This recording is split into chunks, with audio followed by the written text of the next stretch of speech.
Michel Foucault, As Palavras e as Coisas, uma arqueologia das ciências humanas. Prefácio.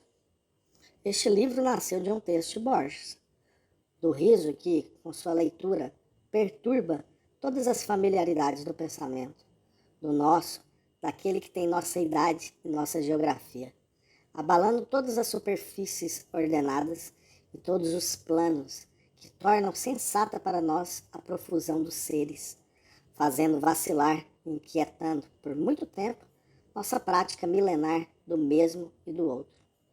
Esse texto cita uma certa enciclopédia chinesa, onde será escrito que os animais se dividem em A. Pertencentes ao imperador, B. Embalsamados, C. Domesticados, D. Leitões, E. Sereias, F. Fabulosos, G. Cães em liberdade, H. Incluídos na presente classificação, I. Que se agitam como loucos, J. Inumeráveis, K. Desenhados com um pincel muito fino de pelo de camelo, etc. M. Que acabam de quebrar a bilha, N. Que de longe parecem moscas. No deslumbramento dessa taxonomia, o que de súbito atingimos, o que, graças ao apólogo, nos é indicado como o encanto exótico de um outro pensamento, é o limite do nosso, a impossibilidade patente de pensar isso. Que coisa, pois, é impossível pensar, e de que impossibilidade se trata? A cada uma destas singularidades rúbricas, podemos dar um sentido preciso e um conteúdo determinado. Algumas envolvem realmente seres fantásticos, animais fabulosos ou sereias. Mas justamente em lhes conferindo um lugar à parte, a enciclopédia chinesa localiza seus poderes de contágio, distingue com cuidado os animais bem reais, que se agitam como loucos ou que acabam de quebrar a bilha, e aqueles que só têm lugar no imaginário. As perigosas misturas são conjuradas. Insígnias e fábulas reencontram seu alto posto. Nenhum anfíbio inconcebível, nenhuma asa arranhada, nenhuma pele escamosa, nada dessas faces polimorfas e demoníacas, nenhum hálito em chamas. Ali, a monstruosidade não altera nenhum corpo real e nada modifica o bestiário da imaginação. Não se esconde na profundeza de algum poder estranho. Sequer estaria presente em alguma parte dessa classificação, se não se esgueirasse em todo o espaço vazio, em todo o branco intersticial que separa os seres uns dos outros. Não são os animais fabulosos que são impossíveis, pois que são designados como tais, mas a estreita distância segundo a qual são justapostos aos cães em liberdade ou aqueles que de longe parecem moscas. O que transgride toda imaginação, todo pensamento possível, é simplesmente a série alfabética, A, B, C e D, que liga a todas as outras cada uma dessas categorias. Tampouco se trata da extravagância de encontros insólitos. Sabe-se o que há de desconcertante na proximidade dos extremos, ou, muito simplesmente, na vizinhança súbita das coisas sem relação. A enumeração que as faz entrechocar-se possui por si só um poder de encantamento. Abre aspas, já estou em jejum, diz Eustênios. Por todo o dia de hoje estarão a salvo da minha saliva. Áspides, anfisbenas, enerodutos, abedecimões, alartas, amóbatas, apinaus, alastrabãs, aractes, astérios, alcarates, arges, aranhas, ascalabos, atélabos, ascalabotas, hemorroides, fecha aspas. Mas todos esses vermes e serpentes, todos esses seres de podridão e de viscosidade fervilham com as sílabas que os nomeiam na saliva de Eustênios. É aí que todos têm seu lugar comum, como, sobre a mesa de trabalho, o guarda-chuva e a máquina de costura. Se a estranheza de seu encontro é manifesta, ele o é na base deste e, deste sobre, cuja solidez e evidência garantem a possibilidade de uma justa posição. Era de certo improvável que as hemorroidas, as aranhas e as amóbatas viessem um dia se misturar sob os dentes de Eustênis. Mas, afinal de contas, nessa boca acolhedora e voraz, tinham realmente como se alojar e encontrar o palácio de sua coexistência. No original, palá, que significa palácio, palato e paladar.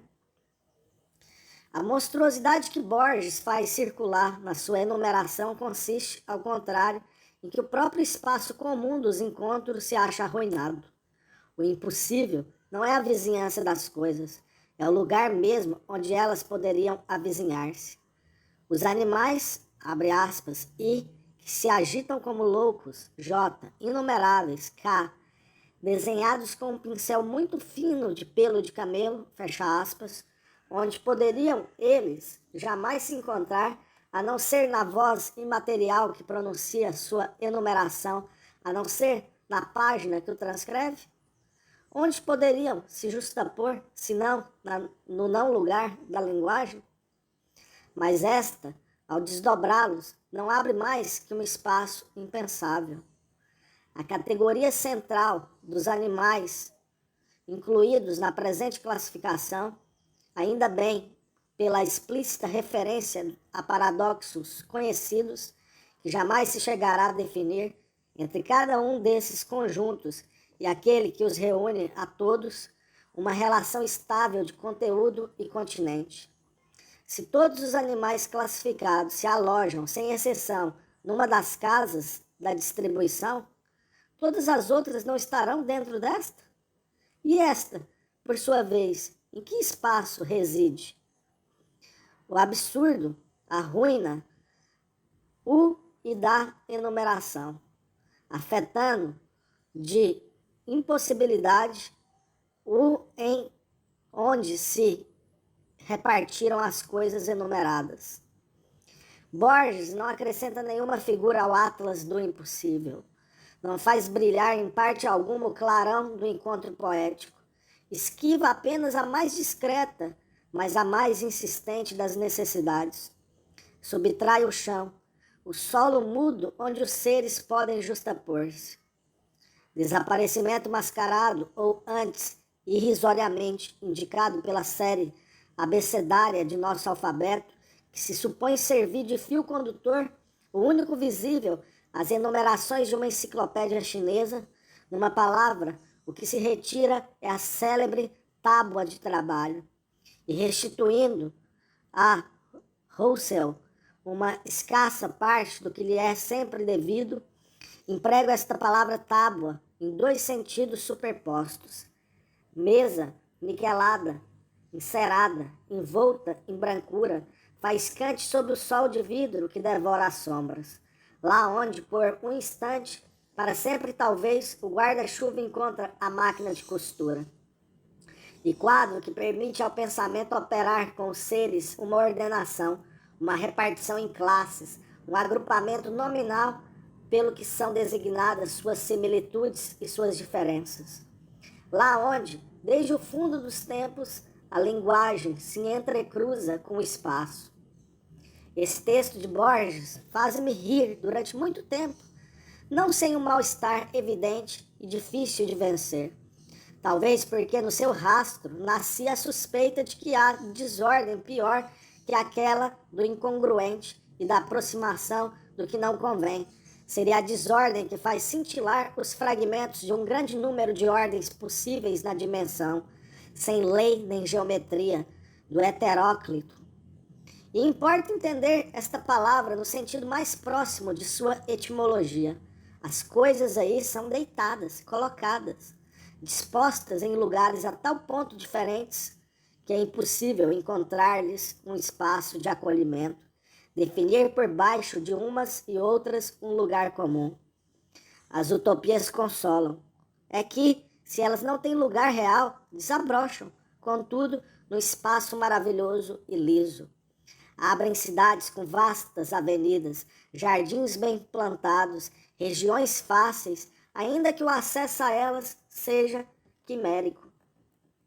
As heterotopias inquietam, sem dúvida, porque solapam secretamente a linguagem, porque impedem de nomear isto e aquilo, porque fracionam os nomes comuns ou os emaranham, porque arruinam de antemão a sintaxe.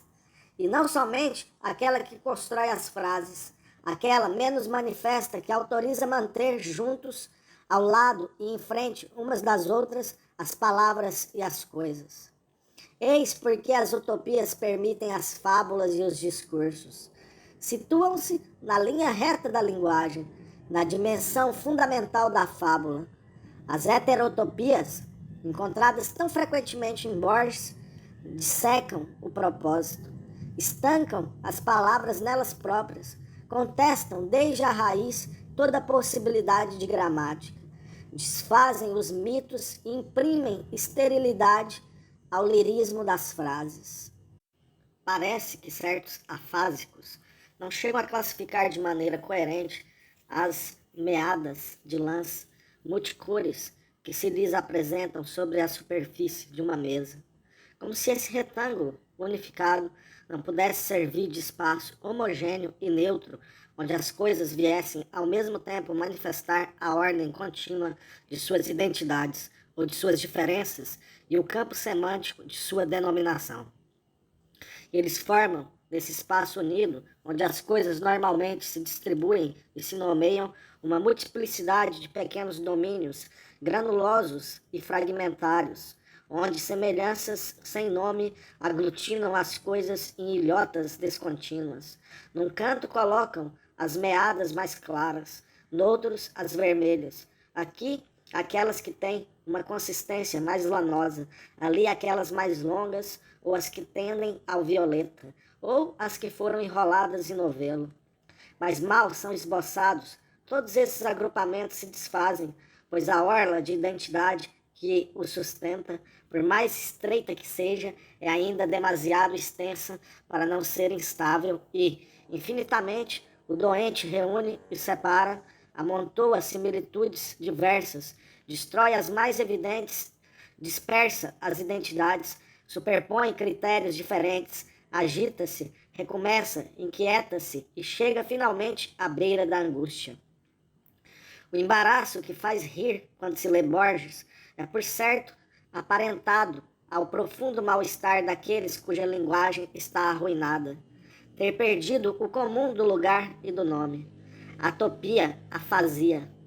No entanto, o texto de Borges aponta para outra direção, a essa distorção da classificação que nos impede de pensá-la, a esse quadro sem espaço coerente. Borges dá como pátria mítica uma região precisa, cujo simples nome constitui para o Ocidente uma grande reserva de utopias. A China, em nosso sonho, não é justamente o lugar privilegiado do espaço? Para nosso sistema imaginário, a cultura chinesa é a mais meticulosa, a mais hierarquizada, a mais surda aos acontecimentos do tempo, a mais vinculada ao puro desenrolar da extensão. Pensamos nela como numa civilização de diques e de barragens, sob a face eterna do céu. Vemo-la estendida e imobilizada sobre toda a superfície de um continente cercado de muralhas. Sua própria escrita não reproduz em linhas horizontais o voo fugídio da voz. Ela ergue em colunas a imagem imóvel e ainda reconhecível das próprias coisas. Assim é que a enciclopédia chinesa citada por Borges e a taxonomia que ela propõe conduzem a um pensamento sem espaço, a palavras e categorias sem tempo nem lugar, mas que, em essência, repousam sobre um espaço solene, todo sobrecarregado de figuras complexas, de caminhos emaranhados, de locais estranhos, de secretas passagens e imprevistas comunicações. Haveria, sim, na outra extremidade da terra que habitamos, uma cultura voltada inteiramente à ordenação da extensão, mas que não distribuiria a proliferação dos seres em nenhum dos espaços onde nos é possível nomear, falar, pensar. Quando instauramos uma classificação refletida, Quando dizemos que o gato e o cão se parecem menos que dois galgos, mesmo se ambos estão adestrados ou embalsamados, mesmo se os dois correm como loucos e mesmo se acabam de quebrar a bilha, qual é, pois, o solo a partir do qual podemos estabelecê-lo com inteira certeza? Em que tábua, segundo qual espaço de identidades, de similitudes, de analogias, adquirimos o hábito de distribuir tantas coisas diferentes e parecidas? Que coerência é essa, que se vê logo não ser nem determinada por um encadeamento a priori e necessário, nem imposta por conteúdos imediatamente sensíveis? Pois não se trata de ligar consequências, mas sim de aproximar e isolar, de analisar, ajustar e encaixar conteúdos concretos. Nada mais tateante, nada mais empírico, ao menos na aparência, que a instauração de uma ordem entre as coisas. Nada que exija um olhar mais atento, uma linguagem mais fiel e mais bem modulada. Nada que requeira com maior insistência que se deixe conduzir pela proliferação das qualidades e das formas. E, contudo, um olhar desavisado bem poderia aproximar algumas figuras semelhantes e distinguir outras em razão de tal ou qual diferença. De fato, não há. Mesmo para a mais ingênua experiência, nenhuma similitude, nenhuma distinção que não resulte de uma operação precisa e da aplicação de um critério prévio. O sistema dos elementos, uma definição dos segmentos sobre os quais poderão aparecer as semelhanças e as diferenças, os tipos de variação de que esses segmentos poderão ser afetados, o limiar, enfim, acima do qual haverá diferença e abaixo do qual haverá similitude. É indispensável para o estabelecimento da mais simples ordem. A ordem é, ao mesmo tempo, aquilo que se oferece nas coisas como sua lei interior. A rede secreta segundo a qual elas se olham, de algum modo, umas às outras, e aquilo que só existe através do crivo de um olhar, de uma atenção, de uma linguagem, e é somente nas casas brancas desse quadriculado que ela se manifesta em profundidade como já presente, esperando em silêncio o momento de ser anunciada. Os códigos fundamentais de uma cultura, aqueles que regem sua linguagem, seus esquemas perceptivos, suas trocas, suas técnicas, seus valores, a hierarquia de suas práticas, fixam, logo de entrada, para cada homem, as ordens empíricas com as quais terá de lidar e nas quais se há de encontrar. Na outra extremidade do pensamento, teorias científicas ou interpretações de filósofos explicam por que há, em geral, uma ordem. A que lei geral obedece, que princípio pode justificá-la, por que razão é esta a ordem estabelecida e não outra. Mas, entre essas duas regiões tão distantes, reina um domínio que, apesar de ter sobretudo um papel intermediário, não é menos fundamental.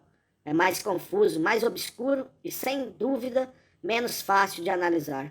É aí que uma cultura, afastando-se insensivelmente das ordens empíricas que lhes são prescritas por seus códigos primários, instaurando uma primeira distância em relação a elas, faz perder sua transparência inicial, cessa de se deixar passivamente atravessar por elas, desprende-se de seus poderes imediatos e invisíveis, libera-se o bastante para constatar que essas ordens não são talvez as únicas possíveis nem as melhores. De tal sorte que se encontre diante do fato bruto de que há, sob suas ordens espontâneas, coisas que são em si mesmas ordenáveis, que pertencem a uma certa ordem muda, em suma, que é a ordem. Como se, libertando-se por uma parte de seus grilhões linguísticos, perceptivos, práticos, a cultura aplicasse sobre estes um segundo grilhão que os neutralizasse, que duplicando-os, os fizesse aparecer ao mesmo tempo que os excluísse, e no mesmo movimento se achasse diante do ser bruto da ordem. É em nome dessa ordem que os códigos da linguagem, da percepção, da prática são criticados e parcialmente invalidados. É com base nessa ordem, assumida como solo positivo, que se construirão as teorias gerais da ordenação das coisas e as interpretações que esta requer. Assim, entre o olhar já codificado e o conhecimento reflexivo, há uma região mediana que libera a ordem do seu ser mesmo.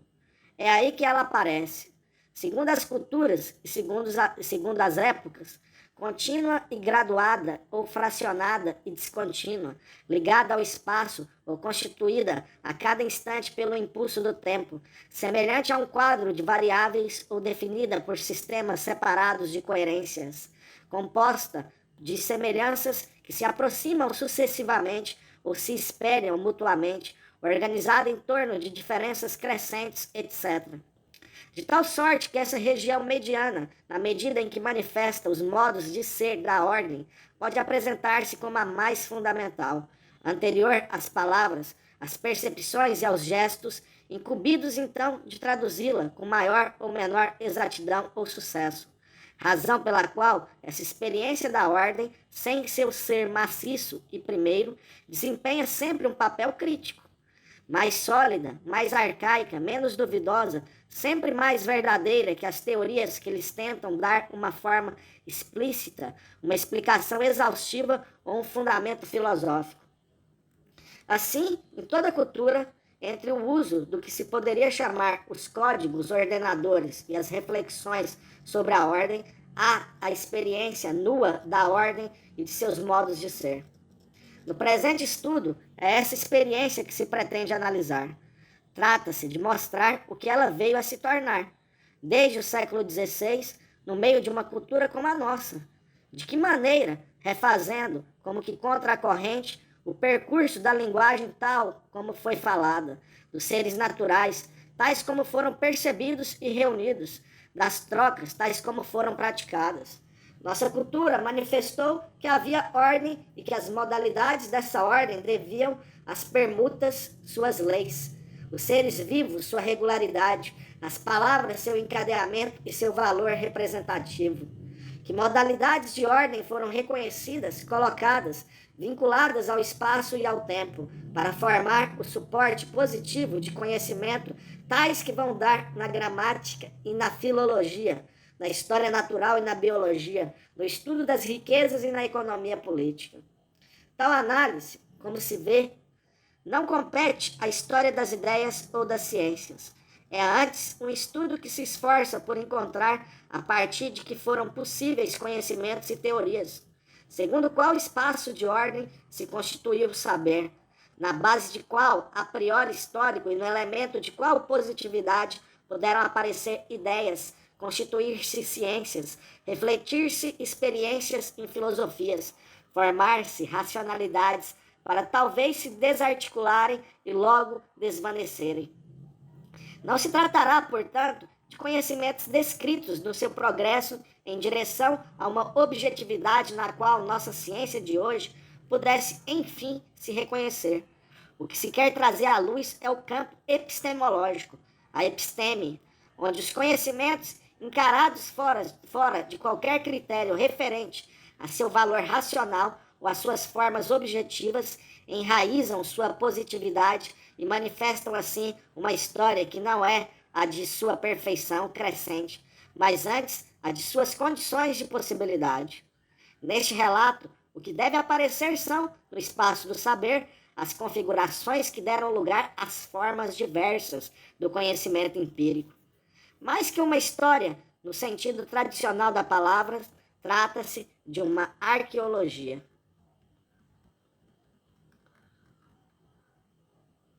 Ora, esta investigação arqueológica mostrou duas grandes descontinuidades na episteme da cultura ocidental. Aquela que inaugura a Idade Clássica, por volta dos meados do século XVII, e aquela que, no início do século XIX, marca o limiar de nossa modernidade. A ordem, sobre cujo fundamento pensamos, não tem o mesmo modo de ser que a dos clássicos. Por muito forte que seja a impressão que temos de um movimento quase ininterrupto da ratio europeia desde o Renascimento até nossos dias, por mais que pensemos que a classificação de Linneu, mais ou menos adaptada, pode, de modo geral, continuar a ter uma espécie de validade, que a teoria do valor de Condillac se encontra, em parte, no marginalismo do século XIX, que Keynes realmente sentiu a afinidade de suas próprias análises com as de Cantillon, que o propósito da gramática geral, tal como encontramos em autores de Port-Royal ou em Balzac, não está tão afastado de nossa atual linguística. Toda esta quase continuidade ao nível das ideias e dos temas não passa certamente de um efeito de superfície. No nível arqueológico, vê-se que o sistema das positividades mudou de maneira maciça na curva dos séculos XVIII e XIX. Não que a razão tenha feito progressos, mas o modo de ser das coisas e da ordem que, distribuindo-as, oferece-as ao saber, é que foi profundamente alterado. Se a história natural de Tournefort, de Linneu e de Buffon tem relação com alguma coisa que não ela mesma, não é com a biologia. A anatomia comparada de Cuvier ou o evolucionismo de Darwin, mas com a gramática geral de Balzac, com a análise da moeda e da riqueza, tal como a encontramos em Law, em Veron, de Fort-Bonnat ou em Turgot. Os conhecimentos chegam, talvez, a se engendrar, as ideias a se transformar e a agir umas sobre as outras. Mas como? Até o presente, os historiadores não nos disseram. Uma coisa, em todo caso, é certa. A arqueologia, dirigindo-se ao espaço geral do saber, às suas configurações e ao modo de ser das coisas que aí aparecem, define sistemas de simultaneidade, assim como a série de mutações necessárias e suficientes para circunscrever o limiar de uma positividade nova. Assim, a análise pôde mostrar a coerência que existiu durante toda a Idade Clássica entre a teoria da representação e as da linguagem, das ordens naturais, da riqueza e do valor. É esta configuração que, a partir do século XIX, muda inteiramente.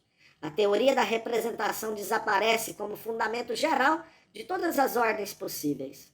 A linguagem, por sua vez, como quadro espontâneo e quadriculado primeiro das coisas, como suplemento indispensável entre a representação e os seres, desvanece-se. Uma historicidade profunda penetra no coração das coisas, isola-as e as define na sua coerência própria. Impõe-lhes formas de ordem que são implicadas pela continuidade do tempo. A análise das trocas e da moeda cede lugar ao estudo da produção. A do organismo toma dianteira sobre a pesquisa dos caracteres taxonômicos. E, sobretudo, a linguagem perde seu lugar privilegiado e torna-se, por sua vez, uma figura da história coerente com a espessura de seu passado. Na medida, porém, em que as coisas giram sobre si mesmas, reclamando para seu devir não mais que o princípio de sua inteligibilidade e abandonando o espaço da representação, o homem, por seu turno, entra, e pela primeira vez, no campo do saber ocidental. Estranhamente, o homem, como conhecimento, passa a olhos ingênuos como a mais velha busca desde Sócrates. Não é, sem dúvida, nada mais que uma certa brecha na ordem das coisas, uma configuração, em todo caso, desenhada pela disposição nova que ele assumiu recentemente no saber. Daí nasceram todas as quimeras dos novos humanismos, todas as facilidades de uma antropologia entendida como reflexão geral, meio positiva, meio filosófica, sobre o homem. Contudo, é um reconforto e um profundo apaziguamento pensar que o homem não passa de uma invenção recente, uma figura que não tem 2 séculos, uma simples dobra de nosso saber e que desaparecerá desde que este houver encontrado uma forma nova. Vê-se que esta investigação responde um pouco, como em eco, ao projeto de escrever uma história da loucura na Idade Clássica. Ela tem, em relação ao tempo, as mesmas articulações, tomando como seu ponto de partida o fim do Renascimento e encontrando, também ela, na virada do século XIX, o limiar de uma modernidade de que ainda não saímos. Enquanto na história da loucura se interrogava a maneira como uma cultura pode colocar sob uma forma maciça e geral a diferença que a limita, trata-se aqui de observar a maneira como ela experimenta a proximidade das coisas, como ela estabelece o quadro de seus parentescos e a ordem segundo a qual é preciso percorrê-los. Trata-se, em suma, de uma história da semelhança. Sob que condições o pensamento clássico pôde refletir entre as coisas relações de similaridade ou equivalência que fundam e justificam as palavras, as classificações, as trocas, a partir da qual, a priori histórico, foi possível definir o grande tabuleiro das identidades distintas que se estabelece sobre o confuso, indefinido, sem fisionomia e como que indiferente das diferenças? A história da loucura seria a história do outro? Daquilo que, para uma cultura, é ao mesmo tempo interior e estranho, a ser, portanto, excluído para conjurar-lhe o perigo interior, encerrando-o, porém, para reduzir-lhe a alteridade. A história da ordem das coisas seria a história do mesmo, daquilo que, para uma cultura, é ao mesmo tempo disperso e aparentado, a ser, portanto, distinguido por marcas e recolhido em identidades.